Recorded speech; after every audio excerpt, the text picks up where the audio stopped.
HSC 25 batch আমাদের দেখতে দেখতে যেহেতু পরীক্ষার খুবই সন্নিকটে আছি আমরা আমরা বাংলা প্রথম পত্রের হয়তোবা প্রস্তুতি পরীক্ষার 2 দিন আগে থেকে শুরু করে দিব। তো এখন থেকে যদি তুমি একটু আইডিয়া রাখো যে আসলে বাংলা প্রথম পত্রের সিকিউতে আসলে ভালো মার্ক পাওয়ার জন্য কোন কোন দিকগুলো তোমাকে মাথায় রাখতে হবে, আর ওই দিকগুলো যদি তুমি অ্যাপ্লাই করতে পারো তাহলে তুমি সিকিউতে একদম টপ নচ একটা মার্ক পেতে পারো। আমার দেখা যায় যে ম্যাক্সিমাম শিক্ষার্থী কি করে, ফিজিক্স কেমিস্ট্রি ম্যাথ বায়োলজিতে ফোকাস দিতে গিয়ে বাংলা ইংরেজি এগুলোতে ফোকাস দেয় না, এবং এতটাই এরা অবহেলা করে যার ফলে দেখা যায় যে তোমার বাংলার কারণে বাংলা ইংরেজিতে এ প্লাস অনেক শিক্ষার্থীর মিস হয়। তো বাংলা যদি একটু ফোকাস দাও আর একটু যদি বুদ্ধিমান হয়ে থাকো, একটু টেকনিক্যালি যদি হ্যান্ডেল করতে পারো তাহলে তুমি এ প্লাস পাবা। তো এখানের মধ্যে আমাদের সিকিউতে থাকে সৃজনশীলে থাকে 70 মার্ক বাংলা প্রথম পত্রে, আর এই 70 মার্কে যদি আমি একটা ভালো মার্ক তুলতে পারি আমার এ প্লাস পাওয়া কেউ আটকাতে পারবে না ইনশাল্লাহ।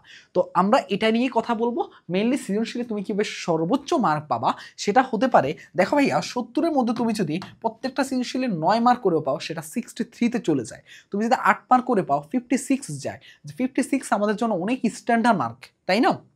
এবং আমি যদি এমসিকিউতে যদি 2400 হই তাহলে আমার কিন্তু এ প্লাস চলে আসতেছে। তার জন্য আমরা যেটা বলবো যে তোমার সৃজনশীলে তুমি কিভাবে আসলে 10-এ 10 পাওয়া যায় সেই জিনিসটাকে আমাদের টার্গেট করা লাগবে, ঠিক আছে?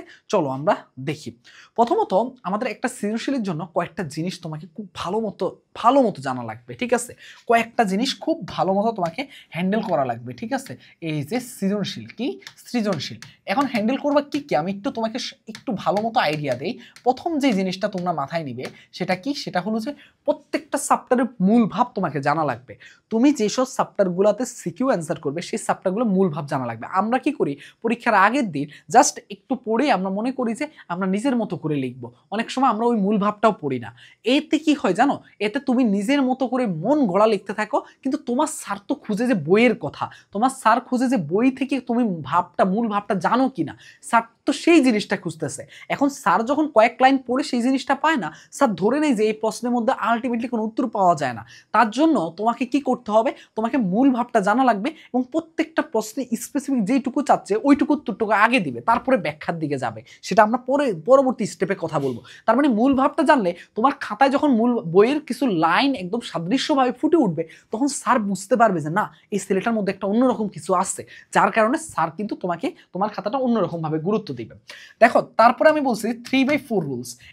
এই কথা, এই বাংলা নিয়ে ভালো করার জন্য আমি আগেও একটা ভিডিও দিছিলাম, তোমরা ওইখানে জানো যে আমি বলছিলাম যে প্রত্যেকটা চ্যাপ্টার থেকে তুমি ভালো মাপের কিছু সিকিউ সলভ করবা। যেই সিকিউগুলো 3-4টা সিকিউ সলভ করলে সেটা পুরো চ্যাপ্টারটাকে তোমার কি করতেছে বলো তো ভাইয়া, চ্যাপ্টারটার সম্বন্ধে একটা ভালো আইডিয়া দিচ্ছি। তুমি ক খ গ ঘ তুমি 3টা সিকিউর পড়লা, পড়ার পর তুমি যেই গ ঘ পড়ছো দেখবে ঘুরে ফিরে এই গ ঘই বারবার আসতেছে। তার মানে তুমি ওই গ ঘ 3টা পড়ার কারণে তোমার মোটামুটি ওই চ্যাপ্টার সম্বন্ধে একটা ভালো ধারণা হয়ে গেছে, পুরো চ্যাপ্টারটার একটা ওভারভিউ তুমি পেয়ে গেছো। তার মানে ওইখানের মধ্যে যে লাইনগুলো লেখা ছিল তুমি যখন সৃজনশীলে দেখবে ওই লাইন সেম না হোক, তুমি হুবহু তার আশেপাশে করে লিখবে। তার মানে বোঝা যাবে যে তুমি বইয়ের লাইনগুলো লিখছো, যার কারণে তুমি কি করবে, 3-4টা সিকিউ সলভ করা লাগবে। প্রত্যেকটা চ্যাপ্টারে সৃজনশীল আমাদেরকে সলভ করা লাগবে নিজে নিজে হাতে হাতে 3-4টা করে। এতে কি হবে, এতে আমি যেমন ওই চ্যাপ্টার সম্বন্ধে একটা ধারণা আসতেছে এবং সিকিউ গুলাতে আসলে কি কি লাইন লেখা আছে ভিতরে একটু হলো আমার মাথায় গেঁথে যাচ্ছে। গুছানো প্রেজেন্টেশনটা হলো খুবই ইম্পর্টেন্ট ভাইয়া।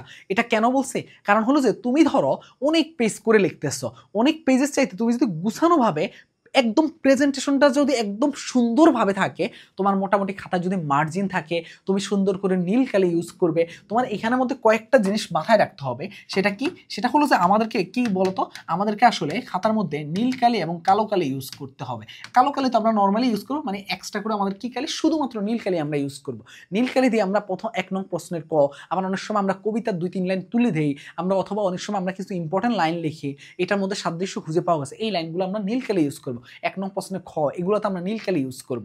এবং খাতার মধ্যে আমাদের সুন্দর করে মার্জিন থাকবে, মার্জিন দিয়ে রাখলে আমাদের কি হবে, আমাদের খাতার সৌন্দর্যটা বেড়ে যায় কয়েক গুণ, ঠিক আছে? এবং তারপরে দেখো ভাইয়া, এই যে এই গুছানো প্রেজেন্টেশনের কারণেই দেখবা যে একজন শিক্ষকের তোমার মধ্যে একটা আলাদা নজর চলে আসবে, না এই ছেলেটার মধ্যে একটা প্রেজেন্টেশন ভাইব আছে। তারপর আমরা সিকিউ কিভাবে লিখবা প্রত্যেকটা স্টেপ নিয়ে কথা বলবো। আগে এগুলো শেষ করে সময় ভাগ করে নেওয়া লাগবে। তুমি দেখবা যে তোমার এই 2.5 ঘন্টা সময়ে 7টা সিকিউ আনসার করা লাগবে। এই 7টা সিকিউ তোমাকে কতক্ষণ, এই 2.5 ঘন্টার মধ্যে তোমাকে শেষ করা লাগবে। কয়টা সিকিউ? 7টা সিকিউ। তোমার প্রত্যেকটা সিকিউর জন্য আনুমানিক তুমি কতক্ষণ করে সময় পাচ্ছ এরকম একটা তোমার একটা আইডিয়া থাকা লাগবে। তুমি যখন এই আইডিয়াটা পেয়ে যাবে, তোমার আনুমানিক মনে হয় 21 থেকে 22 মিনিট তুমি সময় পাচ্ছ। তখন তুমি কি করবা? তুমি প্রথম 2-3টা সিকিউতে বা প্রথম 3টা সিকিউতে বা 2টা সিকিউতে তুমি 1 ঘন্টা নাও, তাও আমার কোনো সমস্যা নাই। কিন্তু ভাইয়া তোমাকে মনে রাখতে হবে যে প্রথম 2টা সিকিউ হওয়ার পরে এরপর যে 5টা সিকিউ আছে ওইখানে তোমাকে 1.5 ঘন্টা সমান ভাগ করে নেওয়া লাগবে। আবার এমনও করতে পারো প্রথম থেকে তুমি একদম সমমাপে হয়তোবা প্রথম 2টি, মানে আমরা আসলে কি করি, প্রথম 2টা সিকিউতে আমি সবসময় বলি যে প্রেজেন্টেশন অত্যাধিক লেভেলে ভালো রাখবে। তাহলে এতে কি হয়, এতে একজন শিক্ষক তোমাকে খাতাটা শুরু হওয়ার সাথে সাথে তার মাইন্ডটা এরকম হয়ে যায় যে না এই শিক্ষার্থী ভালো, তখন তার হাতটা যখন ভালো মার্ক দিতে থাকে ওই বাকি প্রশ্নগুলো তো অটোমেটিক মার্ক চলে আসে। কিন্তু ভাইয়া প্রথম প্রশ্ন তুমি যদি খুব এলোমেলো করে লেখা শুরু করো তাহলে তোমার বাকি প্রশ্নগুলো ভালো লিখলো ওইভাবে সারে, কিন্তু আমরা কিন্তু ওইভাবে তার সাইকোলজিতে ওইভাবে মার্ক যে দিবে এমন জিনিসটা থাকে না। তার মানে আমাকে প্রথম 2টা সিকিউতে আমি বলি যে একটু সময় নাও, কিন্তু আবার এমন করবা না যে প্রথম 2টা সিকিউ তুমি 2 ঘন্টা বসে বসে লিখছো বা 1.5 ঘন্টা লিখছো, এটা করা যাবে না। তোমাকে প্রথম 2টা সিকিউ সর্বোচ্চ 1 ঘন্টা নিতে পারো, না হলে তুমি 50 মিনিট নিতে পারো। 50 মিনিট নিয়ে বাকি যে সিকিউগুলো থাকে, দেখো যেমন ধরো আমার হাতে আর কতক্ষণ থাকবে, আর থাকবে 80 মিনিট থাকবে, তাই কিনা বলো তো ভাইয়া? এখানের মধ্যে আমাকে 1.5 ঘন্টা তো থাকতেছে, মানে সরি 90 মিনিট থাকবে। তাহলে 90 মিনিটে আমাকে কয়টা এমসি? 5টা। তার মানে আমাকে মোটামুটি 18 মিনিট করে পাচ্ছি। তার মানে এই 18 মিনিট আমি সমান তালে। এখন আমরা কি করি জানো, আমরা 6টা সিকিউ লিখে 7 নাম্বারটা সিকিউর জন্য টাইমে বের করতে পারি না। তার কারণ কি, এটা আমাদের ভুল ছিল, আমরা প্রথম থেকে ওই সময়টা ভাগ করে নিই না। আবার আমরা কি করি জানো, 6 নাম্বার সিকিউ যাও লিখি, 4 নাম্বার সিকিউর পর থেকে আমাদের আর লেখার আমরা নিজেরাও খুঁজে পাই না। আমাদের ধরো প্রথম লাইন এই জায়গা আছে, পরের লাইনে এমনি চলে গেছে, এমনি চলে গেছে, এমন হয়ে গেছে। এই কাজগুলো যদি তুমি করো তাহলে কিন্তু তোমার জন্য খুবই কঠিন হয়ে যাবে ভাইয়া, তখন কিন্তু তোমার কিন্তু মার্ক উঠবে না। তার মানে তোমাকে কি করতে হবে, একটা মেইনটেইন করে খাতাটা লিখতে হবে। 7 নাম্বার সিকিউতে তুমি যদি এটা এলোমেলো লেখো তোমাকে 2 মার্ক দিবে মাত্র, তার মানে এখানে তো তোমার 8 মার্ক চলে যাচ্ছে, মানে 2-3 মাত্র পাবা সিকিউতে। আশা করি বুঝতে পারছো।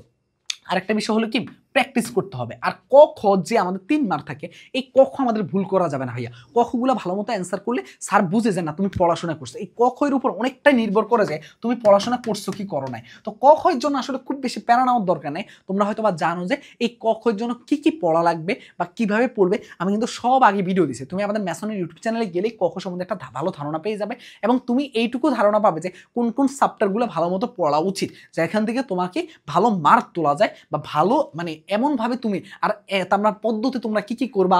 অনেক সময় আমরা কি করি, পদ্মের মধ্যে 2-1 লাইন কবিতার লাইন তুলে দেই, এটা আরো আমাদের কয়েক গুণ বেড়ে যায় যে সৌন্দর্য লেখার। তো আমি বলতেছি না যে তুলতে হবে, তুমি জাস্ট এই জিনিসগুলো করো। আর প্র্যাকটিস, এটা কি, এই যে দেখো চলো আমরা প্র্যাকটিস কয়ের জন্য আমরা কি করব, কয়ের জন্য প্রথমে 1 লাইন, কিন্তু আমাদের সঠিকভাবে উত্তরটা লেখা লাগবে। ওই ওয়ার্ডটাতে আমরা কি করব, আমরা এইভাবে এই সুন্দর করে কোটেশন দিয়ে আমরা অ্যান্সারটা লিখবো। ধরো চাচ্ছে যে ধরো মুক্তি অর্থ কি, প্রশ্ন জিজ্ঞাসা করছে, মুক্তি অর্থ এইটা, এরকম একটা কোটেশন দিয়ে।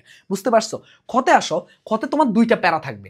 আমরা ধরো খতে 1 পেজ লিখতে যাই, 2 পেজ লিখতে যাই, এই জিনিসটা করা যাবে না। আমরা অল্প লিখবো কিন্তু খুব সুন্দর করে প্রেজেন্টেশন রাখবো। যেমন ধরো আমার খতে আমি কি বলছে, প্রথম প্যারায় মূল পাঠ লিখবা। ধরো তোমার একটা লাইন, একটা প্রথম প্যারাটা এতটুকু, মূল পাঠ বলছে যে খতে এটা মানে জিজ্ঞেস করছে, এই মানেটা লিখলা। তারপর তুমি ব্যাখ্যা করবা। দেখো ব্যাখ্যা করবা, আমি তো বাঁকা দিয়ে দিচ্ছি, তার মানে এমনি তুমি কি করবা, ব্যাখ্যা করবা। এই যে এইভাবে ব্যাখ্যা করবা, এই হলো তোমার ব্যাখ্যার লাইন, এই হলো তোমার খ।